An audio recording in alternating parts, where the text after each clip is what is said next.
Oi pessoal, Marcos Lago aqui. Hoje nós estamos com a casa cheia, tá bom? Então, hoje vamos falar de coronavírus. Tá dando, vocês estão vendo na mídia uma série de coisas, tanto a economia como a medicina estão sendo bastante mexidas aí com essa história toda, né? Então eu trouxe o médico, que é o Marcelo Neubauer, ele é infectologista da Universidade de São Paulo, vai conversar com a gente na parte médica. Obrigado por estar aqui. Obrigado pelo convite. Roberto Dumas, economista com mestrado em economia chinesa. 5 anos morou na China, não voltou essa semana, Não, já faz tempo. em 2012. Estamos livres aqui de qualquer problema. Obrigado pela Eu que agradeço o presença. convite. Roberto. Eu que agradeço, Marco. Bora lá debater. Doutor, agora nós vamos entender um pouquinho. Que nem a gente estava falando, é bom nós termos um infectologista, porque eu vejo muitas vezes economista fazendo projeções e falando, eu acho que até meio do ano vem uma vacina. Eu falo, mas pera um pouquinho. Como é que você sabe, né? Como é que você sabe? Quem Não, foi? eu estou usando o que aconteceu na SARS. Eu falo, não é melhor a gente falar com o infectologista? Pelo menos para saber, é a vacina, são os anticorpos, porque depende do que o doutor falar, a gente muda completamente a nossa projeção macroeconômica, nosso prognóstico aqui, de bolsa, câmbio, juros, preço de commodity e tudo. Então, eu acho bem bacana ele falar primeiro, o doutor falar primeiro. Eu falo, Marco, tudo que eu pensei que ia falar não está valendo. Vamos ver. Bom, isso eu tenho para falar. Dispensa o doutor, pelo amor de Deus, deixa eu começar contando um pouco. Você citou o exemplo da SARS. O exemplo da SARS é muito interessante. A SARS também é uma doença provocada por coronavírus. O coronavírus, a família coronavírus é uma família que ela está em contato com o ser humano já há mais de 200 anos. A engenharia genética reversa conseguiu comprovar que provavelmente o primeiro surto de coronavírus na espécie humana tem uns 260 anos, mais ou menos. Interessante essa tecnologia, né? E muito. O pessoal do ICB, inclusive, trabalhou, o Instituto de Ciência Biomédica da USP, tem uma linha de pesquisa inteira em coronavírus já há muito tempo. E o coronavírus, ele se originou, ele é uma espécie nativa dos morcegos. E quando a gente fala de morcego, a gente tem que lembrar que não é o gênero, que seria a palavra errada, mas o animal morcego, dentro dos mamíferos, é o tipo de animal com o maior número de espécies. Eu não tinha essa noção. Eu não sabia disso. Eu também não sabia, eu descobri isso há muito pouco tempo. Existem centenas de espécies diferentes de morcego. A partir do morcego, a família do coronavírus, ela se dividiu em 2 grandes segmentos. O primeiro segmento ele atingiu mamíferos terrestres. O segundo segmento atingiu aves. E das aves atingiu mamíferos marinhos. E o coronavírus chegou à espécie humana a partir do momento que a espécie humana se alimentou desse tipo de animais. Então não é só simplesmente a questão do comer morcego. Provavelmente, acredita-se que este coronavírus ele atingiu a espécie humana a partir da alimentação direta por morcegos. Mas poderia ter chegado por outro caminho? Sim, poderia. Qual que é uma característica muito importante da família coronavírus? São vírus altamente mutantes.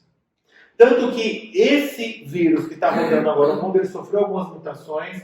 A gente sabe, por exemplo, que os 2 pacientes, os 2 primeiros casos brasileiros vieram de cepas distintas do coronavírus. Já de cepas distintas Então, dos 2 isso brasileiros, aí, né? Sim, então, o que acontece? Eles foram rapidamente sequenciados e existe um banco de sequenciamento genético que a PubMed mantém, onde quando você avalia espécies novas, você joga esses dados lá e esse banco faz esses cruzamentos. Então, já se sabe que eles vieram de 2 cepas distintas, do mesmo nCoV-19, mas já são cepas distintas. E o coronavírus tem uma característica que é meio única entre os vírus. Imagine o seguinte, que eu tenho uma espécie A e uma espécie B, que por uma coincidência parasitam a mesma célula. Tá. Essas espécies vão cruzar DNA e eu vou gerar uma espécie C. Como se eles tivessem como se relacionassem e criassem um filho. Exatamente. Quer dizer, mais perigoso, com menos... Isso a gente sabe que para os seres eucariontes, quer dizer, nós, seres superiores, isso é um fato normal, da reprodução sexual. Isso acontece em bactérias, era muito bem descrito, mas até então não era muito bem conhecido em vírus. E esse cara faz isso. Ele é um vírus altamente mutante. Agora, Desculpa interromper, agora você está falando, eu estou pensando em economia. Quer dizer que então com uma vacina eu preciso pegar todos esses. Não necessariamente É isso. o que você precisa. Porque como é que é feita a vacina? Porque minha cabeça está na economia. Às vezes você pode Quando é ter que uma para com isso característica aqui? comum de Você vai escolher um pedaço do vírus que não mute. que é comum a todos. E se bem que isso, por exemplo, pode ter. Nem sempre a regra se cumpre. Por exemplo, a vacina de gripe esse ano, das 4 cepas, 3 vão mudar esse ano por conta de mutações importantes que aconteceram no hemisfério norte. Então, a vacina de gripe esse ano, por exemplo, é completamente diferente. Das 4 cepas, 3 são completamente diferentes das cepas do ano Ele sempre passado. falou, se você for vacinar agora, esquece, porque não é a vacina de 2020. Já chegou, já chegou. está chegando, já está chegando. Eu até vou abordar esse assunto mais para frente, me lembra, por favor. Bom, o coronavírus, o que tem esta cepa em especial? Primeiro, vamos fazer uma comparação com a SARS. A SARS, ela atingiu o ápice dela de epidemia em cerca de 8 meses. Em 8 meses, eu tive tentar me lembrar dos números de cabeça, aproximadamente Uns 8 mil. uns 8 mil casos, 800 mortes. 800 mortes, exatamente. E, para a gente atingir esse número, com a atual cepa de coronavírus, eu precisei de 20 e poucos dias. Quer dizer, Às SARS, vezes, 8 pancada. meses e esse 20 e poucos dias. exatamente. O que acontece? Eu tenho uma doença que é muito menos grave do que a SARS, uma mortalidade muito menor, só que o espalhamento da doença é muito mais rápido. Provavelmente, a carga de vírus que é eliminada pelos portadores é maior. Esse vírus ele tem uma sobrevida ambiental que pode, dependendo da superfície onde ele se encontrar, de até uma semana. Desculpa, isso eu li num paper, agora falando como economia. Tá. Eu li num paper alemão, tal, não sei o quê. Quer dizer, era um médico alemão, ele falava o seguinte, corrija se eu estiver enganado, economista, isso não, a economia vai ter uma pancada forte. Sim. Que esse vírus, ele pode ficar numa superfície morta de 2 horas a 9 dias. Sim. Meu Deus do céu. Isso mesmo. E aí... Meu Deus do céu. Sim. Quer dizer, o cara chega, põe a mão no mouse, viu, pessoal? Vocês vão trabalhar, põe a mão no mouse, põe a mão no teclado, e aí outra pessoa vai lá e põe a mão no mouse. Tá lá. Sim. E são 9 Pode dias. ser isso. Até 9 dias. Até 9 dias, Depende tá, do tipo agora. de superfície. Quanto mais frio fica, Quanto mais frio, mais úmido, melhor a superfície. Ele O sobrevive mais. isso é terrível. o coronavírus... Pode ser, né? Não, pode ser. Mas isso é para todo vírus, tipo SARS, ou mais é coronavírus que ele é chatinho que fica 9 dias? O que acontece? O coronavírus ele faz parte ele é um tipo de vírus que se chama vírus envelopado. Imagina o seguinte, o vírus ele parasita uma célula. Uhum. Ele entra na célula, ele coloca o material genético dele lá e ele usa a mecânica da célula para produzir novos vírus. Ele integra o material genético dele ao material genético da célula, vai produzir muitos vírus e eles vão ser eliminados. E normalmente, se você tem uma liberação maciça de vírus, a célula arrebenta. Consome todos os recursos celulares e no final se destrói para A resposta disso é contenção. Sim, e o coronavírus ele tem uma característica. Quando ele sai da célula, ele leva com ele um pedaço da membrana dessa célula. É o que forma que é o envelope viral. envelope dele. Que confere esse vírus uma proteção ao ambiente. Então você imagina uma pessoa que está contaminada, ela está eliminando esse vírus no meio de gotículas de saliva. Uma palavra bonita, que chama-se perdigoto. Esse perdigoto ele fica em suspensão no ar. E aí, por exemplo, você vai e você espirra. O perdigoto está na sua mão. Você vai lá, cumprimenta o seu amigo. O seu amigo vai lá e coça o olho. Passou. Não, mas o que eu estou falando Você coçou o nariz. 9 dias na mesa, eu cheguei no restaurante, botei a mão na mesa, alguém que veio 3 dias atrás está lá, o vírus. Esperamos que tenha limpado a mesa. Esperamos que essa mesa com álcool. Como álcool. É a história do álcool. É assim, o álcool, ele inativa o vírus, e o álcool gel, o gel do... 70 GL. 70%. O gel do álcool, do álcool gel, ele tem uma característica dele denaturar o envelope. Esse pedaço de membrana que Exatamente. essa E proteção aí, que então diminui o a álcool proteção. gel, ele é altamente eficiente na limpeza contra o vírus. Seja na limpeza das suas mãos, seja na limpeza O ambiental. álcool comum também, líquido, fora Sim, também? sim, A a mesma? 70. A 70. É que é difícil também vender agora. É mais difícil agora o álcool a Marcha. 70 que seja gel por causa da Você só consegue comprar álcool a 70 na forma líquida em casa cirúrgica. Que aí tem suas aplicações. Então, casas de materiais cirúrgicas, eles são vendidos. O álcool a 70, inclusive, ele é mais eficiente que o álcool a 97. Por quê? Porque como ele tem um pouco de água, ele demora mais para evaporar, ele fica mais tempo em contato com a superfície, o efeito limpante dele é superior. Ah, isso é muito interessante, porque a gente imagina que quanto Quanto mais mais álcool, mais melhor. O que acontece? O álcool a 97, Ele ele evapora muito evapora rápido, rápido. você perde. Você tem que ficar alguns segundos. É, o álcool acho que é 93 graus de 93, evaporação e a água 100, quer dizer, ele evapora antes, né? E aí o que acontece? Quando você tem superfícies onde você não pode usar o álcool comum, por exemplo, tela de um notebook, uma tela de Você televisão, não vai passar álcool. você deve usar, Eu já passei, estraguei. Estragou. você deve usar desinfetantes à base de hipoclorito.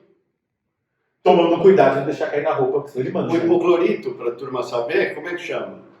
Hipoclorito é a cândida, né? Exatamente. Claro, mas existem formulações do hipoclorito que não são tão agressivos quanto a água sanitária, que aí você pode, inclusive, lavar a salada, né? Sim. Sabe disso. Sim. Então é importante entender. E como é que se desenvolve essa doença? A pessoa ela tem contato com o vírus por vias respiratórias ou pela mucosa ocular. Esse vírus ele vai se alojar nas vias aéreas e depois de alguns dias, antes ainda do início dos sintomas, a pessoa começa a transmitir. Já está passando. Já está passando. Isso é comum a todas as viroses respiratórias. O SARS também. O SARS, você passa a gripe. mesmo estando assintomático. É aquela brincadeira, você está no período de incubação, você já ouviu Sim. falar disso? Então você fica aqueles 3 dias que você não Mesmo está assim, você doente, passa. você está infectado, mas não está doente, mas você está passando. Sim. Né? E aí, quando começa os sintomas, basicamente os sintomas do coronavírus, eles são indistinguíveis dos sintomas de uma gripe. Então, basicamente, febre, tosse e desconforto respiratório. Como uma Como gripe. uma gripe, isso uma É. vez por ano. Em São Paulo, se você está no dia de poluição, você fica assim. Então, existem outros sintomas que são menos comuns. Dor de cabeça, dor no corpo, mal-estar. E o espectro do coronavírus, eu tenho 70% de casos leves, eu tenho 25% de casos graves e 5% de casos muito graves. Então 70% é leve. Quer Leve. dizer, esses caras não estão correndo risco de vida. Não, a mortalidade do coronavírus ela varia conforme a idade. Diferente do vírus da gripe, que eu posso ter mortalidade em todas as faixas etárias, eu tenho alguns grupos de risco principais, que são crianças muito pequenas, idosos e gestantes.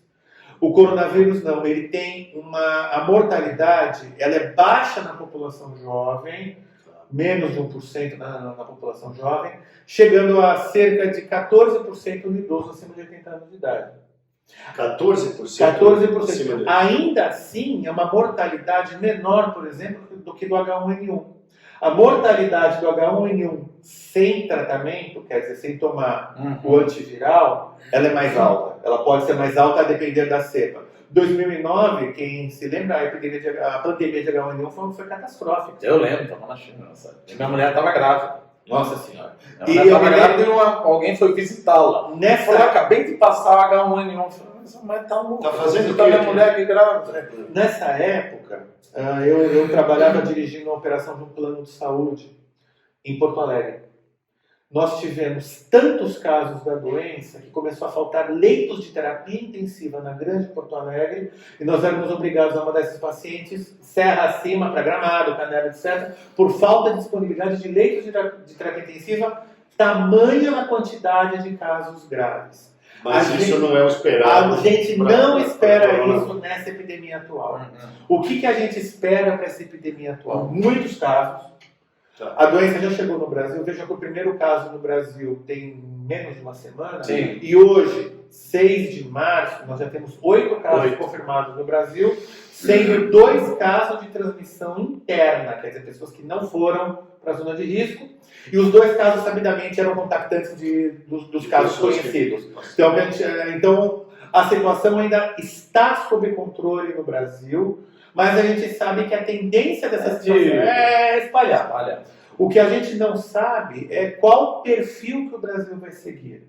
A gente pode ter um perfil muito parecido com o perfil italiano e francês, que foi catastrófico, foi muito rápida. E o que você tem o pessoal já tem alguma ideia por que foi tão catastrófico? Na verdade, demorou-se para tomar medidas de cuidado e de vigilância.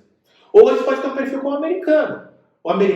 Os Estados Unidos está tendo muitos casos, mas assim, a vigilância lá é muito restrita, desde a chegada das pessoas de situação de risco, a triagem das pessoas que chegam, seja de navio, seja de avião, o isolamento e a quarentena de casos suspeitos.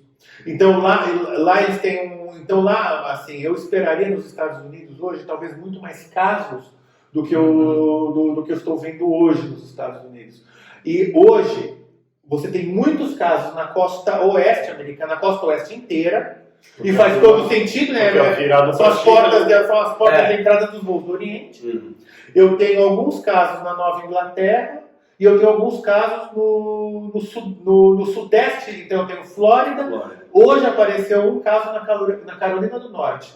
E eu tenho mais 2 estados na fronteira do Canadá. Fora isso, os Estados Unidos ainda está sob controle. Se a gente pensar naquele meio americano, onde, por incrível que pareça, a mobilidade é menor, ninguém chega aos Estados Unidos pelo Oregon, por Utah. Normalmente as pessoas chegam pelos grandes hubs. sim. Se você tiver um controle adequado nos grandes hubs, estou pensando em termos de Brasil, Guarulhos, Rio, Brasília, Salvador também. Salvador virou um grande hub agora. Vai muita gente. Provavelmente, se eu conseguir ter um controle adequado na entrada, detecção precoce de casos, quarentena para esses casos, pode ser que ele siga um modelo E americano. detecção precoce, o que você quer dizer que quando o cara chega, ele tem que apresentar algum sintoma, Sim. algum sinal, alguma coisa. E, na verdade, o que deve acontecer? Como existem os portadores assintomáticos, uma hora vai entrar.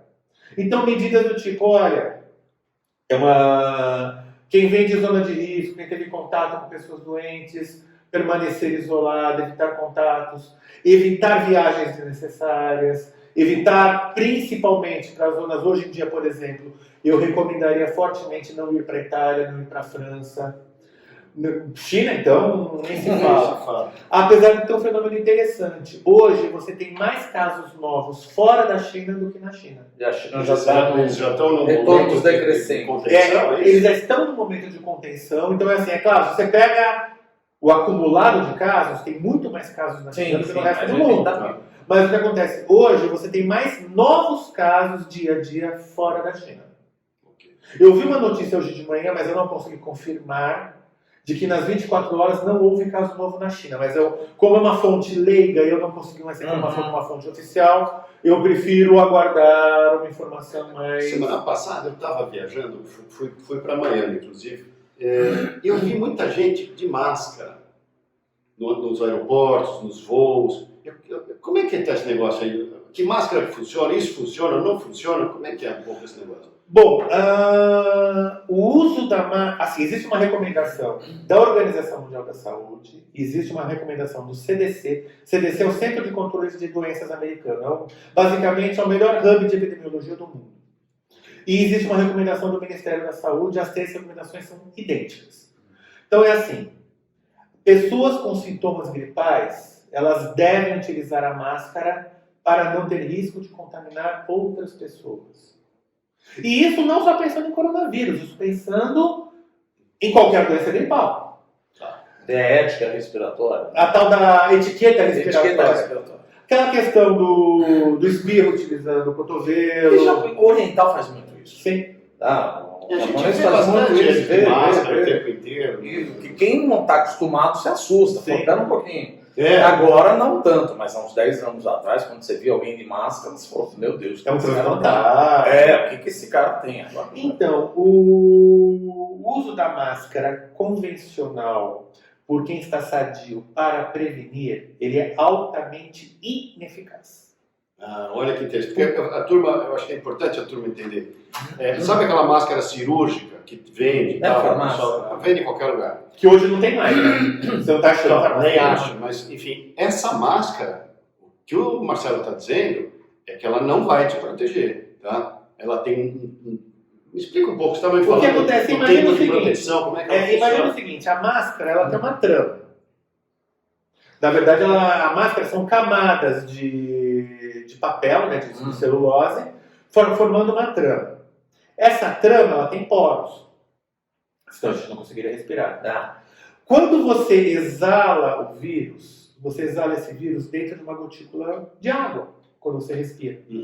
Essa gotícula de água, ela tem um diâmetro tal que ela não passa poro na máscara.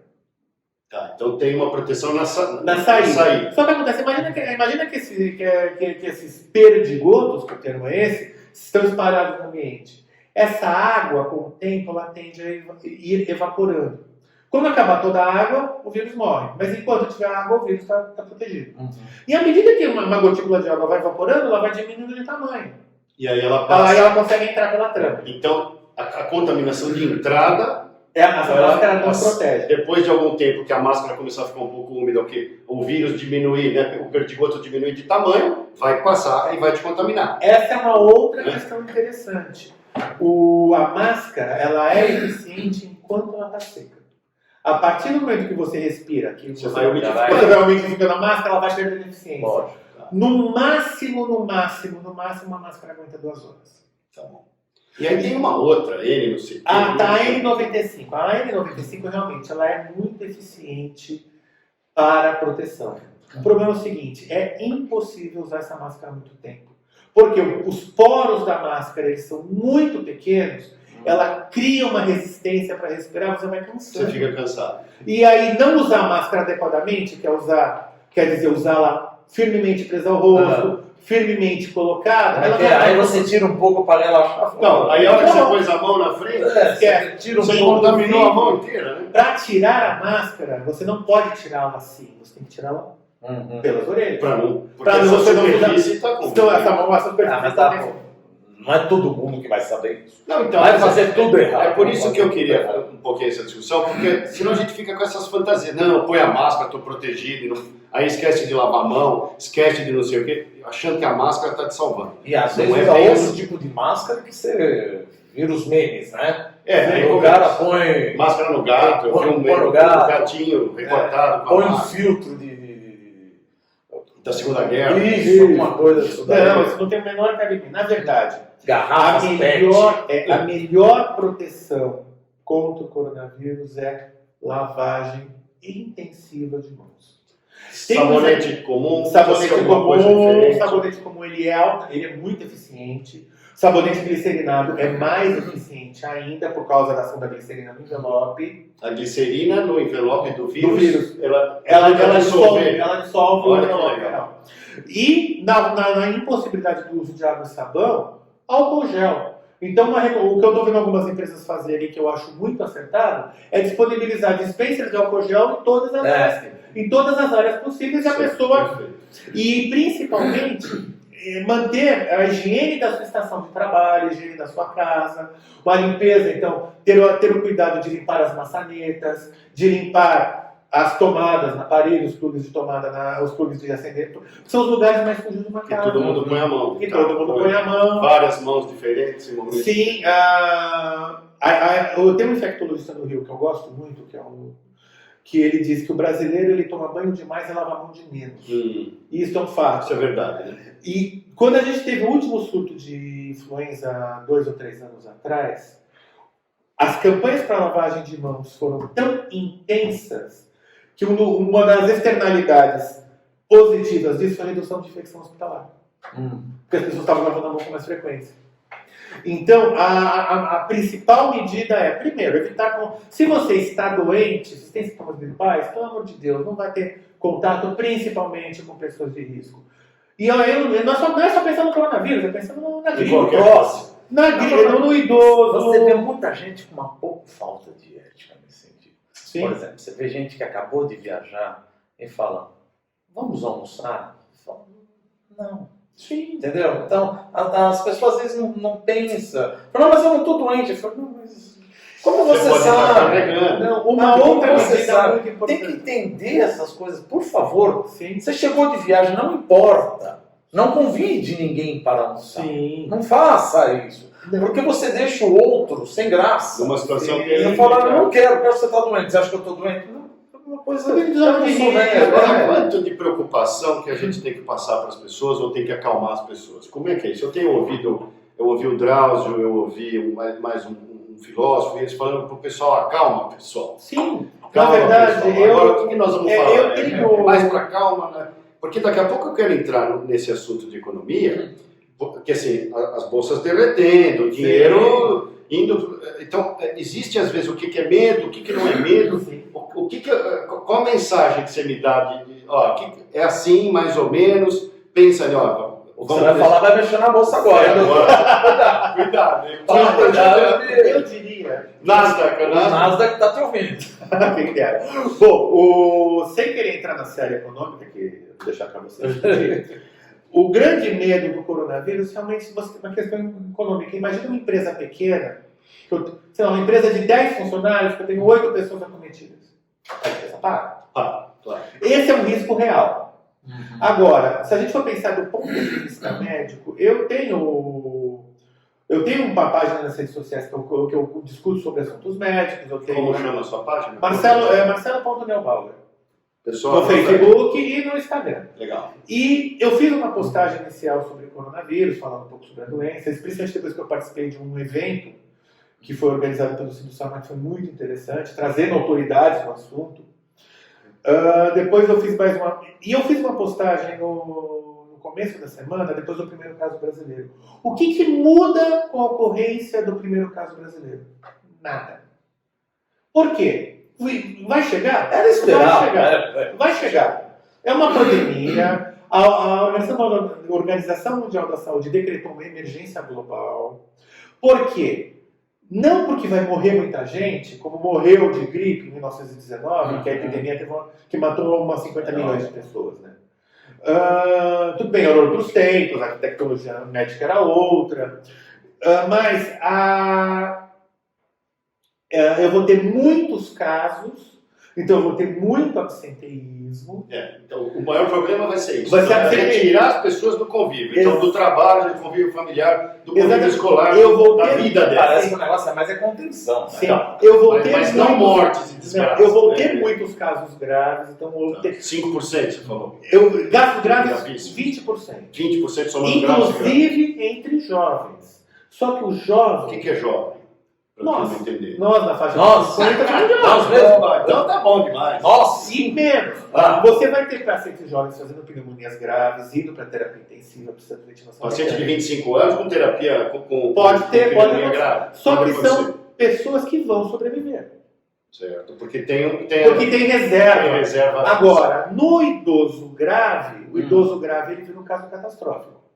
São aqueles 5%. O pulmão já não estava muito legal Não, antes. o cara idoso, tem pouca reserva funcional, portador de doença crônica, acima de 70 anos de idade. Então a gente pode esperar também um aumento de tomada dos leitos, como você teve lá, né, no Rio Grande do Sul. Eu não sei se dessa magnitude, ainda é muito cedo para a gente saber a magnitude da doença no Brasil. Tá. Mas olha, em uma semana foram 8 casos no Brasil, 6 em São Paulo, 1 no Espírito Santo, no Rio de Janeiro. Está no calor também, né? Está no calor também. Calor, né? Agora, uma outra coisa que é importante, que na fase... Então, assim, eu não sei falar de tamanho. Ok, não temos como saber agora. Agora, uma coisa que eu sempre gosto de falar, por que os quadros respiratórios eles são mais comuns no inverno? É por causa do frio? Não. É por causa de confinamento. Quando o que a gente faz quando tá o inverno? Fecha as portas, fecha as janelas, fica todo mundo junto. Ninguém lava a mão. Tá fria a água. A água tá fria. Eu me lembro quando teve a epidemia de 3 ou 4 anos atrás, na escola da minha filha nós tomamos uma única medida.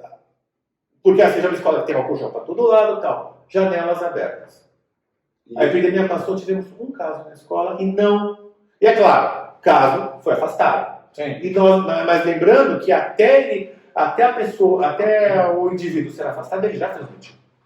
Mas a simples medida de lavagem de mão, álcool gel, janelas abertas, ventilação é muito importante. Nós estamos terminando o calor e daqui a pouco começa a vir outono e vai esfriar, e esse negócio ainda vai andar alguns meses. Então, vamos ouvir bem isso, né? Tentar arejar o ambiente. Não, o que o doutor falou também é uma coisa importante, não é para nós. Porque a gente, tudo bem, a nossa idade a gente se vira, mas para quem tem filho, já chegar na escola e falar, diretora, olha, E o abra filho pode as pegar na janelas. escola e passar para a vovó, que é o Sim, caso que pode ser perigoso. Sim.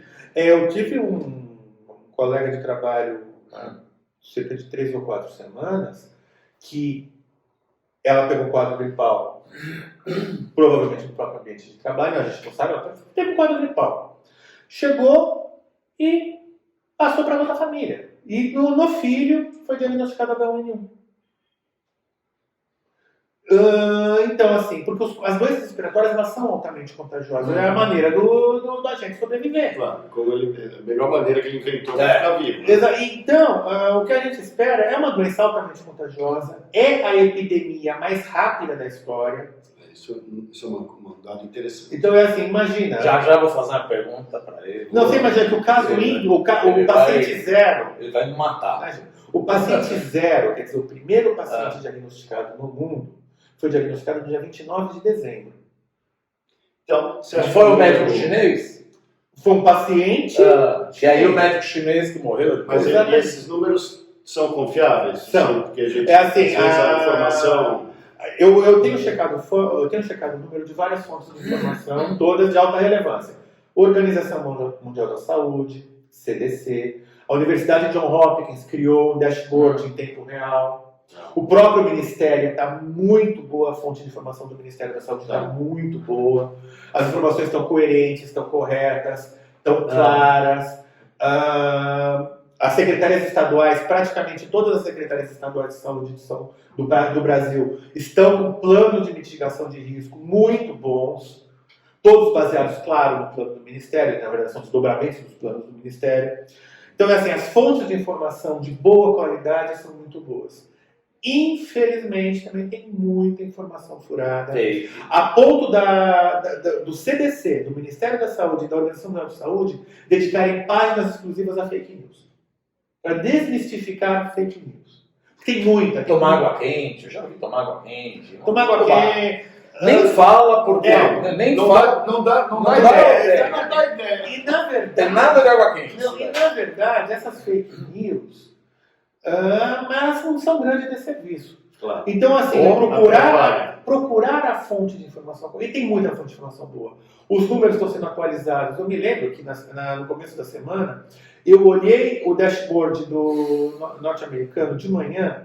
Então, basicamente, o mapa dos Estados Unidos com ocorrências por estado. Olhei de manhã, ok. Eu entrei na hora do almoço, o dashboard já estava diferente. Tinham entrado 2 estados novos. Quer dizer, Eu estão acompanho também no Financial Times. Sim. Ele está lá, Tem isso também. tem um negócio, casos no mundo. E aí, por exemplo, você vai dar entrevista e falou, ó, já está 86 mil, 87 mil, 3.200 e tantas mortes, tal. Já vai pegando o mundo inteiro e tem um mapinha do mundo onde estão os casos. Sim. Ou seja, o negócio já virou finanças, economia. Então, agora me conta um pouquinho, Roberto. Antes de eu contar, Você vai fazer a pergunta. Agora vai.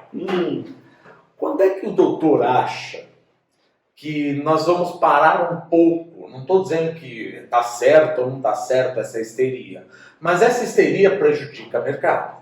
Essa histeria prejudica a cadeia de suprimento. Essa histeria faz com que o trabalhador não vá trabalhar. Sim. Quando é que por exemplo, eu falei uma vez com uma pessoa, ele falou, não tem nada a ver com vacina.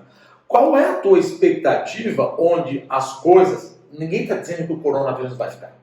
Todos vão pegar coronavírus, provavelmente. Assim como dizem que o vírus da gripe espanhola já está por aí, mas está todo mundo tudo bem. O vírus da gripe espanhola é o H1N1. Isso, já estamos aqui. Então a gente aprendeu. Sim. Quando é que essa histeria justificada, ou não, vamos supor que ela seja justificada, porque tem muito cara que está muito louco e não está justificado. Quando é que essa histeria justificada, numa linha de tempo, ela vai parar?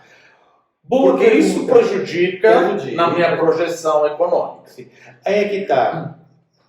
Não precisa, não é um $1 billion question. Ninguém vai achar que o senhor está só a sua estimativa. Olha, qualquer previsão a esse respeito estaria mais no campo da psicologia do que do campo da Por medicina. que eu pergunto? Que nós economistas, o que a gente faz? A gente usa SARS. Sim. O que acontece? Qual é a tua projeção? A projeção é o seguinte, a SARS começou em janeiro, abril deu pico, julho não veio a vacina, mas parou. Sim. Então todo mundo está fazendo essa projeção. E na minha humilde opinião, eu falo, cara, pera um pouquinho, vocês estão falando de uma SARS. Coronavírus, será que julho? Começou tudo no mesmo tempo, dezembro. Olha, será que julho todo mundo falou, pá, o fato parou? da China tá reduzindo casos novos, que toda epidemia ela tem uma evolução de curva normal. O fato da China ter redução de casos novos, lembramos que a China tem um viés político, né, porque elas coisas foram impostas e são obedecidas. Fazer o lockdown da cidade. Já nos dá uma esperança de que a coisa está sendo controlada. Eu acho que a gente vai conseguir olhar isso melhor quando a gente souber o que vai acontecer com a Europa. Quando a Europa atingir um platô, a gente consegue fazer uma boa projeção. Uma projeção para cá. O que acontece? A gente espera que a epidemia cresça. Vacina, tem empresas muito sérias correndo com vacina. Mas é que vacina aí, ou eu como economista, vacinas tem que fazer o teste, tem que ver se não vai ter efeito colateral. Isso é 1 ano e meio. Sim. Agora, o que acontece? Existem medicamentos antivirais sendo testados. Já se sabe no laboratório para quais medicamentos antivirais o vírus é sensível. Já tem laboratório? Já tem. Isso testes em tecidos e tal. Agora, nem sempre o que você consegue em laboratório vai se refletir exatamente igual no ser humano. Então, assim, já existem 3 ou 4 medicamentos em testes para ser humano. Tem alguns estudos correndo e tal, e muito provavelmente um tratamento antiviral chega antes da vacina. É perspectiva minha. Que já são substâncias que já existem. São substâncias que existem, já tem prova. São medicamentos. São medicamentos que acalmam a turma. E eu acho que sim, eu acho que a gente vai dar uma acalmada na turma. Normalmente, acho que vem esses medicamentos com essas indicações. Estamos expondo ele bonito, hein? Estamos expondo ele legal. Assim, se você for esperar uma indicação formal de uma autoridade regulatória... Não isso. Eu estou dizendo o uso eu tenho um grupo sério que comprova que tal medicamento reduziu a mortalidade, reduziu a morbidade, vai todo mundo lá. Claro. Sim. Aliás, o próprio antiviral da gripe foi assim, né? Assim, antes de um reconhecimento oficial... Já tinha um off-label. Sendo utilizado. E realmente ele funcionou muito bem. Por outro lado, em termos de doença, eu espero, fazendo de novo um paralelo com a SARS, para os números do coronavírus igualarem os números da SARS, eu precisei de um pouco menos de um mês. Quer dizer, em um mês... 9 vezes mais rápido. 9 vezes mais rápido. Isso é meio sem precedentes. Então é assim, e tudo é muito novo, as coisas estão acontecendo em paralelo. E aí você tem aquelas felizes coincidências. Então, por exemplo, hoje, o mecanismo biológico do vírus no pulmão humano foi reconhecido. Por quê? Porque 2 pacientes na China foram operados para retirada de câncer de pulmão, eles estavam contaminados e não sabiam. E aí os patologistas eles tiveram um material riquíssimo, que era o pulmão de alguém com coronavírus. E aí hoje, o mecanismo dele no pulmão é muito bem conhecido. São essas felizes Isso é uma coisa boa. Isso é uma coisa boa. Então, tratamento. Tem gente muito séria estudando o assunto, gente de primeira linha, pesquisadores do mundo inteiro, seja na indústria farmacêutica, seja nas grandes universidades. Então, está se correndo atrás, eu diria que na velocidade com que o problema aconteceu. Mas é claro, sempre o problema vai estar um passo na frente. Quando respondendo a sua pergunta de 1 milhão, provavelmente, quando a gente conseguir saber quanto foi o platô nos países onde a doença está mais descontrolada e que tem vamos dizer assim, não são tão restritivos quanto a China continental. Na Europa estamos no crescente. Na Europa estamos no crescente, na Coreia estamos no crescente, no Japão estamos no crescente. E no Japão ainda tem a questão do navio. Não sei se vocês conhecem. Sim, me conta aí. O que acontece? 700 pessoas, uma pancada. 700 pessoas. Um navio foi aportado no Japão, tinha pessoas suspeitas, o navio foi retido em águas japonesas e ele está em quarentena. A doença espalhou no navio, foram mais de 700 casos, inclusive com óbito. Tanto é que você chega no Financial Times, você vê lá, China, Japão, Princess E, inclusive, algumas pessoas foram repatriadas, inclusive para os próprios Estados Unidos. Os Estados Unidos aceitou repatriar algumas pessoas. Para internar e tratar em um... Pessoas, inclusive, assintomáticas. Elas foram mantidas em quarentena. E nos Estados Unidos, em quarentena, algumas dessas pessoas desenvolveram a doença e estão sendo tratadas em isolamento. E tudo bem. Em casa. A medida do governo brasileiro em repatriar as pessoas da China e mantê-las em quarentena foi uma medida acertada, foi feita da maneira correta. A pessoa que foi responsável por isso, que é uma infectologista de origem chinesa, acho que talvez até por isso ela tenha sido muito importante pela questão do idioma, da cultura, é uma pessoa que eu conheço, uma pessoa que é contemporânea à minha de residência no HC, é uma pessoa seríssima, levou o trabalho muito a sério e, inclusive, fez isso de uma maneira brilhante. Os casos foram todos resolvidos, a quarentena foi encerrada. Quem que é? Me conta. O nome dela é Ró, eu não vou lembrar o nome dela. Ela é uma ou duas turmas abaixo da gente. Tá. Mas aí ela é Uma menina ótima. Então. sensacional, assim, todos os elogios a ela. Parabéns, viu? Caloura. E realmente a medida foi correta. A quarentena, enquanto não se houve garantias institucionais de que essa quarentena seria mantida, não foi autorizado, a despeito do desgaste político que o governo teve segurando essa medida, mas então assim, garantiu-se que a coisa seria bem feita para depois se fazer. E não teve mais repercussões com relação a isso. Você tem percebido essas ações positivas do governo na economia? O pessoal ou está muito ainda no medo? Como é que está? Não, na economia... É muito interessante o que ele está falando, dá uma certa segurança, sim. Me acalma, acho que acalma. Não é o caso bem Enfim. do Brasil, porque a gente fala o seguinte, se você for pensar numa coisa tipo Brasil, então não teria por que a Bolsa cair. Estamos falando de 8 infectados, mas é que nós estamos vivendo uma economia globalizada. Assim. Tá, então o raciocínio é geral. E a China espirra, a gente faz uma coisa ruim. Eu não sou uma ilha de excelência, eu não sou Tuvalu, eu não estou separado do mundo. Então, como é que isso bate em mim? Por exemplo, sem entrar no aspecto de médico, etc. Mas, por exemplo, você tem um lado que a gente chama choque de demanda. O que é choque de demanda? Vai faltar... Não vai ter demanda, não vai ter procura. Ora, se você está vendo que a China está com praticamente 80 mil contaminados, a gente esperava que a China ia crescer 6%. Você fala, pô, mas 6% tá bom? Não, tá ótimo.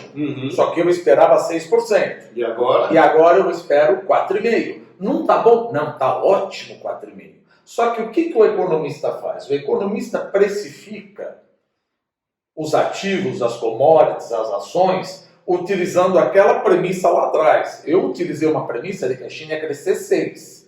Ela vai me enfiar 4,5%. O que eu faço com o preço das commodities? Jogo tudo para baixo, utilizando uma nova premissa de 4,5%. Puxa vida, você está falando 4,5% é bom? Não estou falando nem que é bom nem é ruim. Vamos pensar, o Brasil vai crescer 1,8%, tá bom? Não é questão. Se você falar para mim que o Brasil vai crescer 2,5%, eu vou dar saltos de alegria. Agora, a hora que eu falei, se cresce 6% e vai crescer 4,5%, por exemplo, a China consome entre 40% e 50% de todo o cobre do mundo. Consome de 40% a 50% de todo o alumínio, de todo o zinco, de todo o níquel e do minério de ferro, 62%. A hora que você fala que você vai ceifar 1,5% dele, provavelmente eles vão consumir menos dessas commodities. Certamente. As commodities, pumba, joga tudo lá para baixo. Além de jogar lá para baixo, também soja, proteína animal e as empresas que trabalham com isso, as empresas começam a cair o preço dela das ações. E não só, quem exporta minério de ferro? Brasil. Então o Brasil apanha. Aí você começa a fazer um nexo causal. Se eu vou exportar menos minério de ferro, não é só por causa disso. Vai entrar menos dólares. Se vai entrar menos dólares, puxa vida, então eu vou precisar de mais dólares. O câmbio deprecia. Então o câmbio vai batendo 4,50, 4,60. Mas é só no câmbio do Brasil? Não, pega o peso chileno. O que o Chile faz? Cobre. Puxa, mas o Chile só vive de cobre, salmão e vinho. Sim. Quer dizer, você não vai vender cobre? Não vou vender cobre. Então o peso chileno deprecia. O que a Austrália faz? Minério de ferro. Então o dólar australiano deprecia. África do Sul, o rand da África do Sul deprecia. Peso colombiano. Que mais? Eles consomem 40%, 50% de todo o petróleo do mundo. Então, se ele vai consumir menos, o preço do petróleo despenca. Todas as petrolíferas... Olha o nexo. Nossa, Olha o nexo gigante o batendo aqui. Além disso daí, desse impacto de demanda, você tem um impacto da oferta.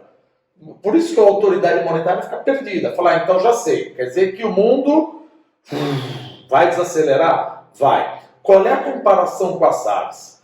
Não é a comparação com a SARS. É que a China, em 2003, ela era 7 vezes menor do que agora. Hoje a China é muito maior.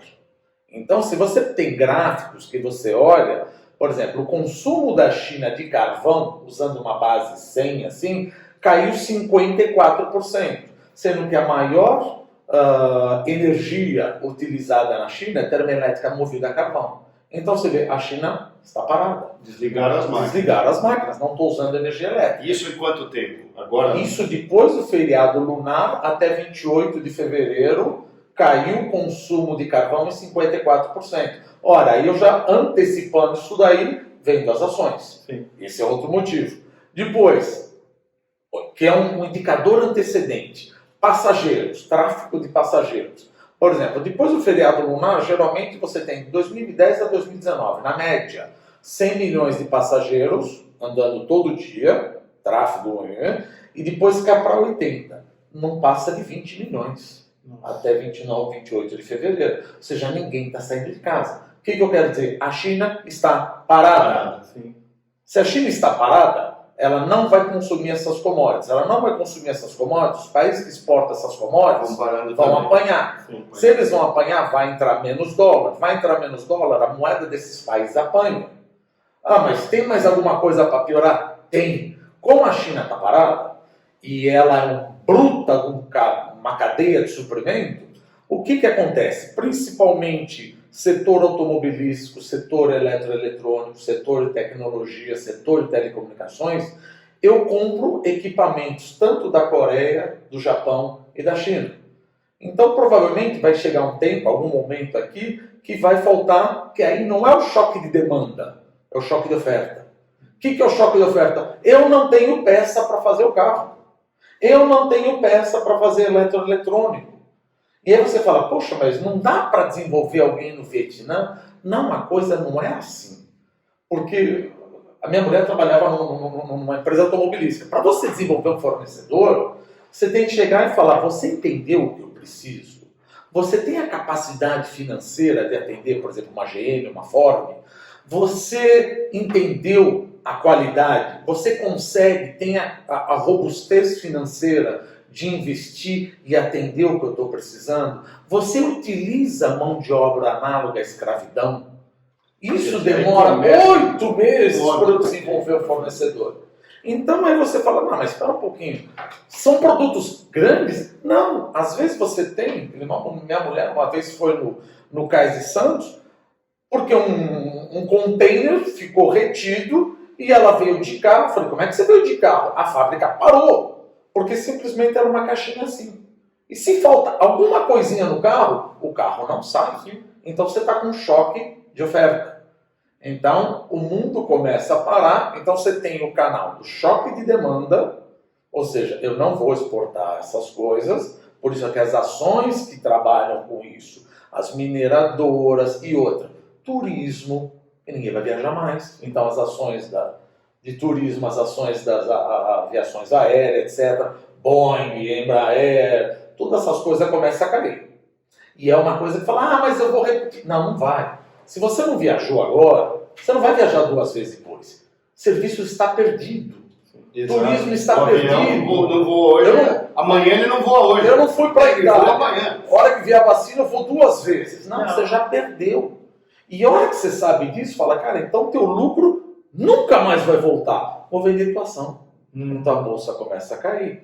Tem coisas que, obviamente, olha, eu não comprei uma mesa hoje, mas se Deus quiser vai melhorar, eu volto. Então a gente sabe que você tem uma recuperação em V. Pá, bateu e volta. Agora, aquilo que você não consumiu, eu não vou no restaurante.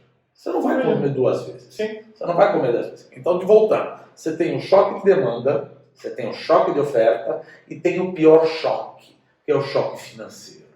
O que é o choque financeiro? Se o mundo cresce menos, significa que eu estou próximo, vamos pensar assim, de uma crise global. Quando você está próximo de uma crise global, onde todas as moedas de país emergente começam a depreciar, onde as commodities começam a cair, para onde você foge? Para dólar. Então, você está vendo que, olha a tempestade perfeita. Vai entrar menos dólares no meu país e a demanda por dólar aumentou. O dólar dispara. Aí o câmbio vai para 4,66. Não só o câmbio. O que mais que faz você se proteger? Ouro. Então você vê que o ouro e o câmbio são os 2 ativos que mais estão subindo. Que na hora do desespero, você sempre foge para dólar. Aí eu brinco assim, falo, não, mas será que... muita gente fala, tem uns piratas às vezes, que até falam, cuidado com essas pessoas que começam a vender ações. Muita gente fala, não, se o mundo estiver ruim, todo mundo vem para o Brasil. Eu falo, você já se ouviu falando? Você realmente acha que se o mundo estiver ruim, alguém vai entrar no Brasil e falar, estou protegido? Eu falo, vá para o Paraguai. Compre guaranis paraguaios. Não tem cabimento. E isso, por isso que tem muita gente cheerleader, que fala, buy the deep. Por isso que eu pergunto, nós estamos no deep, no sótão, lá embaixo, ou ainda tem um tempo para eu sofrer? Como o senhor falou, provavelmente ainda tem um tempo para eu sofrer. Sim. Então é hora de comprar. Então a gente fala, então vou vender. Não, não venda. Não venda porque você não perdeu dinheiro. Só perde dinheiro aquele que exerce. Ou seja, a minha ação está caindo 18%. Eu estou morto. Não, não está. Você vai ficar Você tem perder ação. quando você vender. Vender ação, você perde. Então, teve um desserviço de muitas empresas aí de falar o seguinte, eu lembro muito bem no ano passado, a única discussão era, fizemos a reforma da Previdência e o juros está baixo. Então você tem um monte de família, você tem um monte de pessoa física desavisada, que não tem a mínima ideia o que é Bolsa de Valores, entraram nas ações e agora estão desesperados. Agora segura, não vai vender. Em algum momento volta. Mas nós vamos sofrer. E a tendência do câmbio, aí você pergunta, qual é o câmbio? Veja, economia é uma ciência social. Não é uma ciência exata. Lembra no nosso colegial? Não é colegial, como é que fala hoje? Ensino médio. Ensino médio, né? É colegial. Que não é uma ciência exata. V igual a V0 mais alfa delta T. Não importa, a velocidade média é essa. Ciência social significa que o que eu estou falando hoje vale dada a informação hoje. Amanhã pode piorar muito. Ou amanhã pode melhorar. Por isso, o pessoal chega e fala, economista erra. Não, tem economista que erra. Mas, por exemplo, no começo do ano, qual era a nossa projeção do PIB? Vamos crescer 2,5%. Dia 3 de janeiro, pá, Estados Unidos vai lá e mata o Soleimani. Opa, minha projeção já baixou. Pá, vem o coronavírus. Agora a nossa projeção de crescimento não é mais 2,5%. 2%, 1,8% já é o Já teto. estão comemorando. Já começa a 1,5%. E que dia nós estamos? Nós estamos no começo de março. E eu já aceitei 1% de crescimento. Puxa vida, eu vou fugir, eu vou para câmbio. E isso tem problemas domésticos também. Eu sei que não é o ponto aqui, mas qual é o problema doméstico? O investidor pensa, tudo bem, eu estou com uma pancada vindo do exterior que é o coronavírus. Eu não estou falando, não importa que eu estou doente aqui. Sim. Mas eu vou apanhar de todo mundo. Porque o meu minério de ferro vai apanhar, meu petróleo vai apanhar, Petrobras apanha, Vale apanha, Gerdau apanha. Não estou dizendo que deve apanhar, mas eles estão Tem uma grande chance de apanhar. Está apanhando, porque... Aí o que acontece quando você decide comprar ou não comprar, etc. Precisa ter pelo menos a percepção de como vai avaliar isso daí. Como você vai fazer a avaliação da ação. Não entra, então você teve muito... Não venda, não entre agora, te acalma, como eu estava falando, você ainda tem um problema doméstico. Qual é o problema doméstico? O problema doméstico são as reformas. Não, mas será que nós vamos fazer as reformas? Não vamos esquecer, fugindo um pouco do assunto, não vamos esquecer, nós estamos no ano de eleição municipal. O Congresso vai parar em junho. Quantas reformas eu tenho para aprovar? Reforma emergencial, PEC do Pacto Federativo, reforma tributária, reforma administrativa, autonomia do Banco Central, privatização. Você realmente acha que eu vou aprovar alguma coisa até junho? Não. Então, junta coronavírus. Eu, como empresário, pergunto, agora vou ter passeata. Sem discussão se deve ter ou não deve ter passeata. Mas vamos supor que eu e o doutor, somos dois investidores, empresários. Eu pergunto para o senhor pergunta para mim, e aí, vamos botar 50 milhões na nossa empresa? Cara, eu não quero sair debaixo da cama. Sim. Então você concorda que exportação cai, investimento privado, eu não quero investir na minha empresa. Por dois motivos. Eu não estou vendo que o PIB está dando tração. Segundo, o que eu tenho de capacidade produtiva é suficiente. Eu tenho uma capacidade ociosa. Eu não preciso comprar máquinas. E outra, o desemprego não vai diminuir, porque eu estou com gente ociosa na minha empresa. Então o desemprego só vai atingir um nível, um dígito, quiçá em final de 2021, se tudo der certo. Porque tem muita gente que os empresários não mandaram embora, falou, pô, não vou mandar esse cara embora, tem que treinar, deixa ele aí. Então o PIB pode começar a crescer, mas não é porque o PIB começou a crescer que o desemprego imediatamente vai cair. Eu falo, você não está fazendo nada? Começa a trabalhar. Se está ocioso, você não vai contratar ninguém. Agora, a hora que pegar a tração, falou, opa, agora vale a pena. Só que não pegou tração. Então, o que a gente fala? Cuidado que você não vai ter emprego ainda.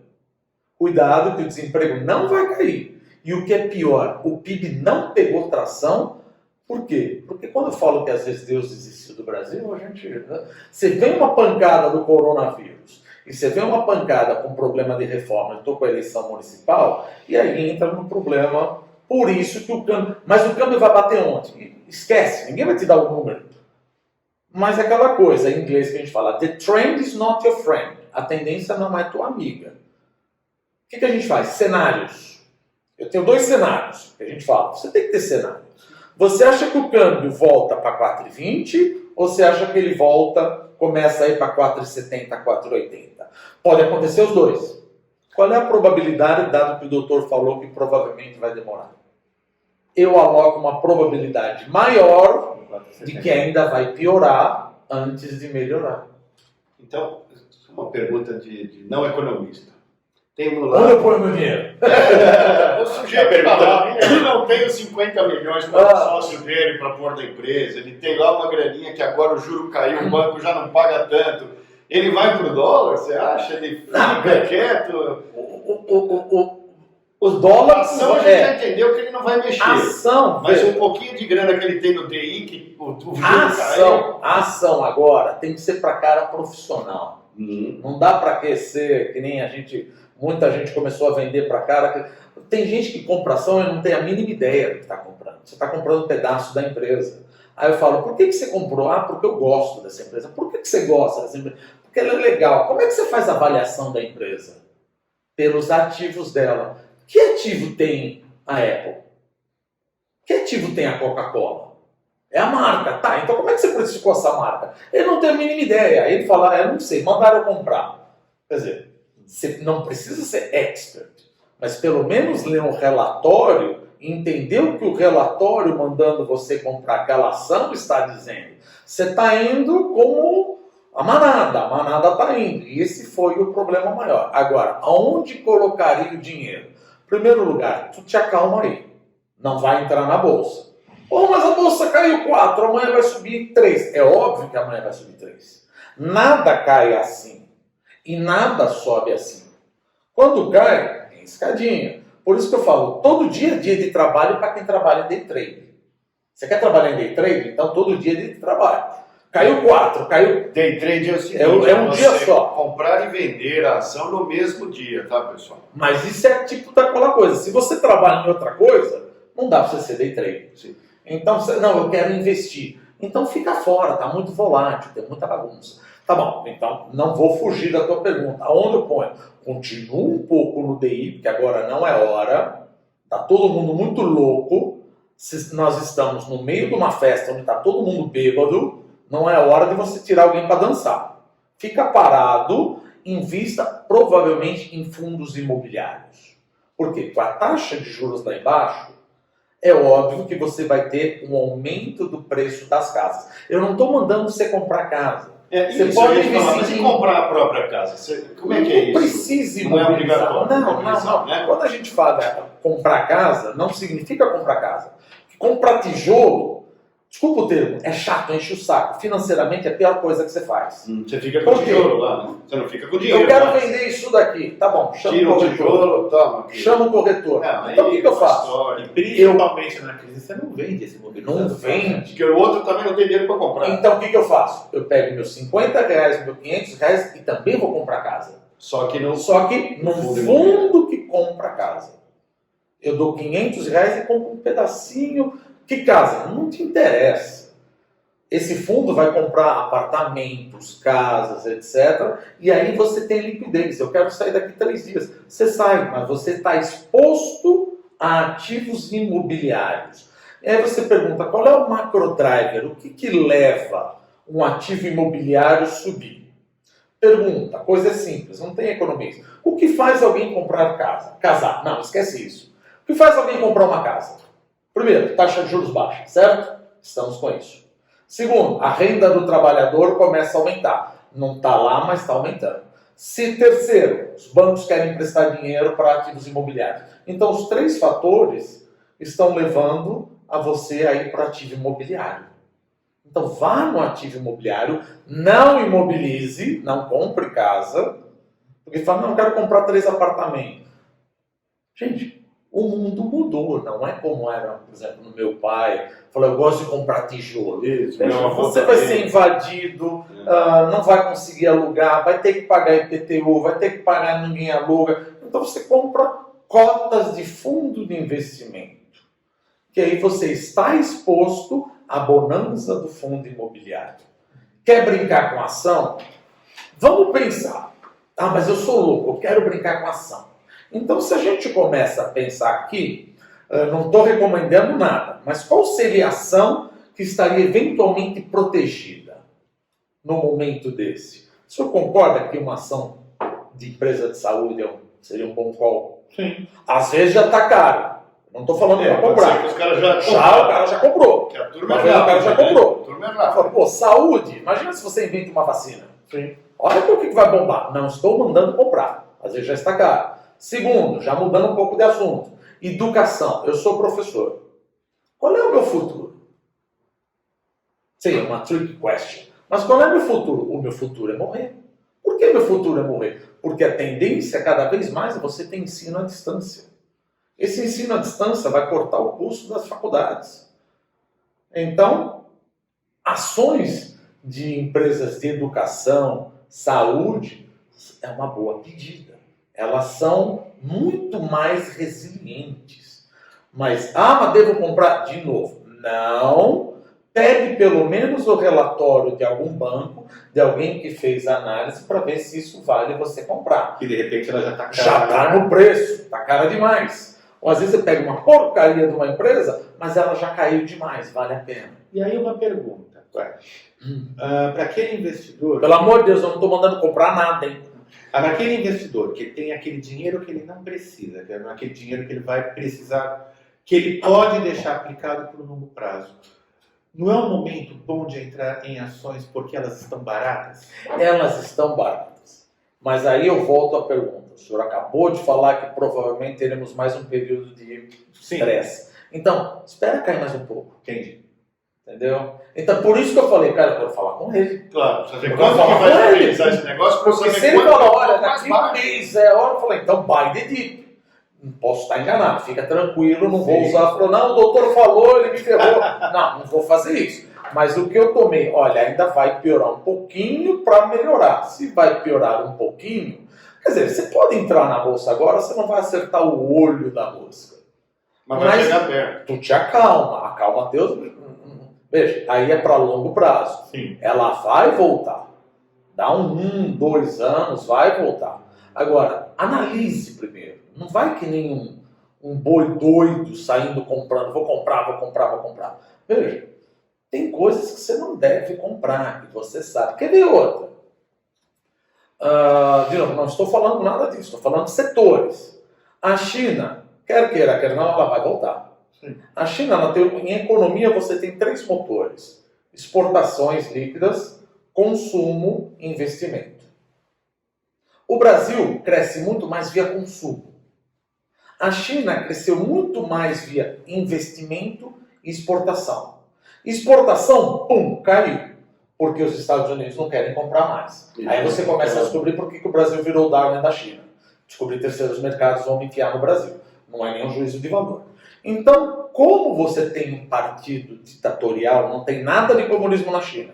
Nada. É um capitalismo de Estado, como era o Brasil na década de 70. Só que, como você tem ditadura, você sabe que economia, política e sociedade é uma coisa só. Se a economia vai mal, a sociedade reclama. A sociedade reclama, eu peço a cabeça do rei. Eu peço a cabeça do rei, eu peço o impeachment. Na China, eu tenho que botar um tanque na rua, eu vou ter que te matar. Então, a economia precisa crescer. Quando parou a exportação, o que o governo chinês falou? Falou, vamos bombar investimento. Ele começou a fazer obras. Muita gente já ouviu, deve ter ouvido aquelas cidades fantasmas, tudo. Por quê? Porque eu preciso legitimar o Partido Comunista Chinês mostrando um PIB cada vez maior. Só quanto mais o investimento, menos dá retorno. Aí Xi Jinping, que é o atual líder, falou, eu preciso ligar o terceiro motor. Qual é o terceiro motor? Eu preciso aumentar o consumo da população chinesa. Você está querendo dizer que o chinês não consome? Não, o chinês consome para dedéu. Só que ele produz para dedéu ao quadrado. É. Agora ele precisa consumir mais ainda. É o que eu falo. Vai na 25 de março.